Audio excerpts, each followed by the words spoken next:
नमस्कार दोस्तों, मैं Sandeep Maurya CID academy Jaunpur channel में आपका स्वागत करता हूं। दोस्तों, आज का भारतीय संविधान में हमारा टॉपिक होगा भाग 1 अनुच्छेद 1 से 4 तक। मैंने पिछले वीडियो में अनुसूचियां कंप्लीट कर दिया है। आपने नहीं देखा तो आप प्लेलिस्ट में जाकर कॉन्स्टिट्यूशन एंड संविधान के प्लेलिस्ट वाले पार्ट में जाकर वहां से संविधान के शुरू से सारी वीडियो देख सकते हैं और सब्जेक्ट वाइज आप सारे सब्जेक्ट के वीडियो वहां से प्लेलिस्ट से देख सकते हैं। चलिए शुरू करते हैं। भाग 1 अनुच्छेद 1 से 4। तो अनुच्छेद 1 में क्या लिखा है उसको देखते हैं हम।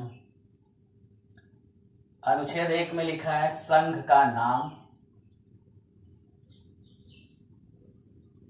और उसका क्षेत्र।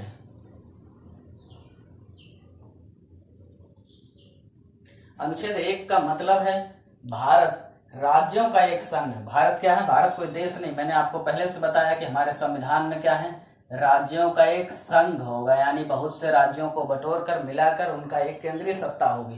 राज्यों का एक संघ होगा जिसका नाम क्या होगा? भारत,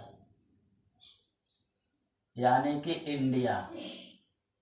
तो ये जो राज्यों का एक संघ होगा, भारतीय लोकतंत्र या भारतीय जनतंत्र जो कुछ भी है, उसका नाम क्या होगा? भारत, इंडिया। क्वेश्चन आता है आपसे, इतिहास में आपको पढ़ाया गया होगा कि इंडिया शब्द कहां से आया। तो मैं बता देता हूं, मेगास्थनीज नाम के लेखक जिन्होंने क्या लिखा? इंडिका। इंडिका नामक पुस्तक लिखा। नाम क्या था? मेगास्थनीज। मेगास्थनीज यूनानी यात्री था, मिस्र या यूनान से आया हुआ यात्री। इसने इंडिका नामक एक किताब लिखी और उसने लिखा ये जो भारत देश है इसका एक नाम इंडिया। तो इंडिका नामक पुस्तक से मेगास्थनीज ने भारत का पहला संबोधन इंडिया नाम से किया। तो भारत संविधान अनुच्छेद 1 में हमारे संविधान में लिखा है भारत दैट इज इंडिया, यानी कि यह इंडिया राज्यों का एक संघ होगा। और उसके क्षेत्र यानी इन सभी राज्यों के क्षेत्र क्या होंगे? भारत, जैसा कि आप मैप में देखते हैं पूरब से पश्चिम तक, उत्तर से दक्षिण, वो क्षेत्र उसका एक नाम होगा, नाम भारत होगा। चलिए देखते हैं अनुच्छेद 2।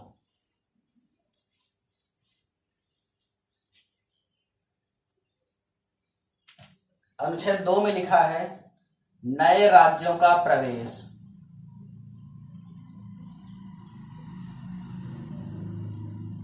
नए राज्यों का प्रवेश या उनकी स्थापना करना। इसका मतलब क्या होगा? प्रवेश का मतलब क्या होगा? कोई भी बाहरी राज्य जो बाद में जीते गए हों, युद्ध से जीते गए हों या किसी भी क्षेत्र किसी भी तरीके से जीते गए हों, उनका प्रवेश भारत में कराना। जैसे गोवा, इतिहास आप देखेंगे तो आजादी के समय गोवा आजाद नहीं हुआ, पुर्तगालियों का कब्जा था। तो गोवा को हमने बाद में आजाद कराया। तो गोवा को इसी अनुच्छेद 2 के तहत भारतीय राज्य बनाया गया, यानी भारत में प्रवेश दिया गया। तो इस तरह से बाहरी भूभाग क्षेत्रों को बाद में या समय के अलग से जैसे भी मिला हो, उसका प्रवेश भारतीय संघ में शामिल करना या नए राज्य की स्थापना करना। यहाँ एक स्थापना शब्द लिखा हुआ। तो नया राज्य बनाना या बाहरी क्षेत्र भूभाग को राज्य का दर्जा देना या राज्य में शामिल करना, अपने संघ में शामिल करना, उसका प्रवेश यह अनुच्छेद 2 के तहत किया जाता है। और ये सब अधिकार किसके हैं? संसद के हैं। नेक्स्ट देखते हैं अनुच्छेद 2 का एक अनुच्छेद था जो निरस्त है अभी, तो आप उसको कुछ नहीं लिखेंगे, निरसन, बात खत्म हो जाती है। जब निरस्त हो चुका तो इसको नहीं देखेंगे। आगे आता है अनुच्छेद 3। अनुच्छेद 3 में क्या है? नए राज्यों का निर्माण। देखिएगा मैं लिखता हूं नए राज्यों का निर्माण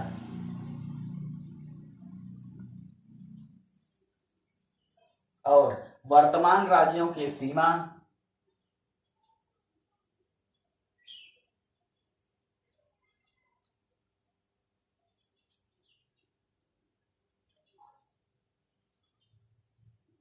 या उनके नामों में परिवर्तन।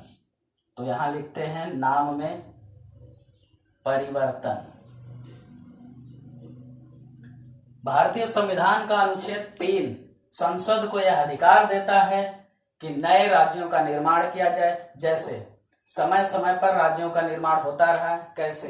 अब जब पूरे भारत में राज्य बन चुके हैं, देश हैं, एक राज्यों का संघ बन चुका, तो नया राज्य कहां से आएगा? आएगा नहीं। उन्हीं में से क्षेत्र के हिसाब से, भाषा के हिसाब से, जनसंख्या के हिसाब से, नागरिकता और उनके विकास के आधार पर, भौगोलिक या राजनीतिक आधार पर बंटवारा किया जाएगा, यानी उन्हें अलग राज्य दिया जाएगा। जैसे उत्तर प्रदेश से काटकर उत्तराखंड बनाया गया, मध्य प्रदेश से काटकर छत्तीसगढ़ बनाया गया। तो एक क्वेश्चन बनता है कि बिहार से काटकर कौन सा राज्य बनाया गया। ये क्वेश्चन का आंसर आप कमेंट में बताएंगे मुझे। और किस सन में ये तीनों राज्य नए बनाए गए वो आप बताएंगे कमेंट में। नेक्स्ट वीडियो में मैं उसका आंसर दूंगा। चलिए, तो संसद क्या कर सकता है?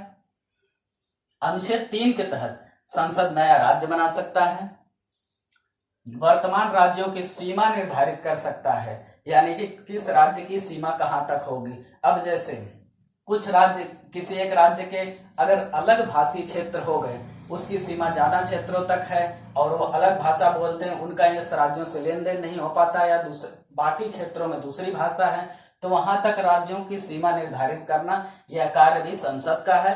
और यह अनुच्छेद 3 के तहत वो कर सकते हैं। किसी राज्य की सीमा में परिवर्तन कर सकते हैं, उसके नाम में परिवर्तन कर सकते हैं। जैसा कि आप देख रहे हैं, क्षेत्रों के नाम, राज्यों के नाम, उत्तराखंड पहले उत्तरांचल, फिर उत्तराखंड, उत्तर प्रदेश संयुक्त प्रांत, उसके बाद उत्तर प्रदेश बन गया है। तो समय समय पर जरूरत के हिसाब से मुंबई, बंबई, ऐसे क्षेत्रों के नाम बदलना, राज्यों के नाम बदलना, ये सब क्या है? अनुच्छेद 3 के तहत, और ये सब अधिकार संसद को दिए जाते हैं। आगे देखते हैं हम, अनुच्छेद 4 क्या कहता है। अनुच्छेद 4 कौन कौन सा अधिकार देता है? पहली और चौथी अनुसूची, मैं इससे पहले लिख देता हूं कि अनुच्छेद 4 में है क्या।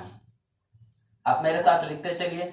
पहली व चौथी अनुसूची के तहत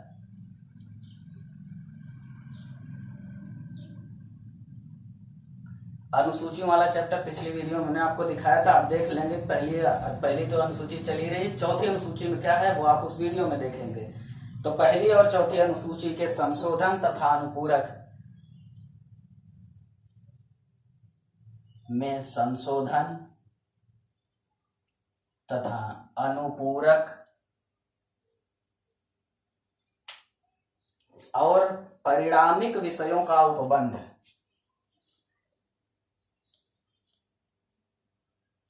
परिणामिक विषयों का उपबंध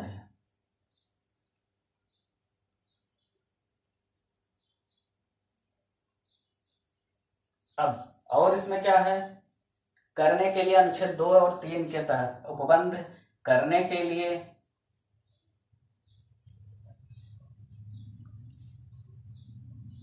अनुच्छेद 2 और 3 के तहत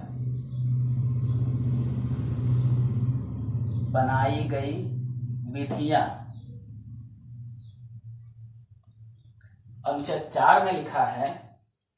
अब इसे एक्सप्लेन करते हैं। देखिए, पहली और चौथी अनुसूची, चौथी अनुसूची में क्या है वो पिछली वीडियो में आप देख लेंगे। उसके बाद उनमें संशोधन तथा अनुपूरक और परिमाणिक, इसका मतलब यह हो गया कि उनके तहत या उनका विरोध न होते हुए विषयों का उपबंध करना, नए विषय बनाना, जो कि आप बना सकते हैं लेकिन अनुच्छेद 2 और 3 के तहत बनाई गई विधियों के अंतर्गत होना चाहिए। इसका विरोधाभास नहीं होना चाहिए। कोई भी राज्य किसी क्षेत्र में कुछ सिस्टम बदलते हैं आप, परिवर्तन करते हैं आप, तो अनुच्छेद 2 और 3 के तहत बनाई गई विधियों के जरिए ही करेंगे, जो कि अनुच्छेद 2 और 3 में अभी मैंने आपको बताया क्या हो सकता है। राज्यों का क्षेत्र बना सकते हैं, घटा सकते हैं, बढ़ा सकते हैं, नाम बदल सकते हैं। तो जब भी कुछ आप करते हैं, ऐसा कोई परिवर्तन करते हैं, तो वो सब अनुच्छेद 2 और 3 के तहत बनाई गई विधियों के हिसाब से ही करेंगे। ये बातें अनुच्छेद 4 में हैं और ये अधिकार संसद को दिया जाता है। तो ये हो गया संविधान का भाग 1, अनुच्छेद 1 से 4। अगली वीडियो हमारी भाग 2 से शुरू होगी, नागरिकता पर। तो आज का वीडियो हम यहीं समाप्त करते हैं, यहीं रोकते हैं। और इससे जुड़ा हुआ कोई भी क्वेश्चन मिलता है तो आप कमेंट में जरूर बताइएगा। संसद एक्सप्लेन। तो संसद, चलिए आपका संसद, मैंने आपको वीडियो में पहले भी बताया संसद कैसे बनती है। संसद में 3 भाग होते हैं, लोकसभा, पिछली वीडियो में भी किया हमने, राज्यसभा और राष्ट्रपति। संसद के 3 भाग होते हैं, लोकसभा, राज्यसभा, राष्ट्रपति यानी निम्न सदन, उच्च सदन और राष्ट्रपति। राष्ट्रपति क्या करते हैं? लास्ट में फैसले पर हस्ताक्षर करते हैं, तब वो नियम कानून या अनुच्छेद बनता है उससे पहले लोकसभा या राज्यसभा, अगर धन विधेयक है तो लोकसभा में प्रस्ताव लाया जाएगा और इसका प्रस्ताव या इसका फैसला मान्य होगा। दूसरे सभी विधेयक दोनों राज्य सदनों में कहीं भी लाए जा सकते हैं। एक सदन पास करेगा, दूसरे में जांच के लिए जाएगा, दूसरा भी पास करेगा, तब राष्ट्रपति के पास फाइनल हस्ताक्षर के लिए जाएगा। और जब राष्ट्रपति हस्ताक्षर करते हैं मतलब महामहिम, तो वह नियम, वह प्रस्ताव कानून बन जाता है। तो आज यही वीडियो समाप्त करते हैं। Thank you.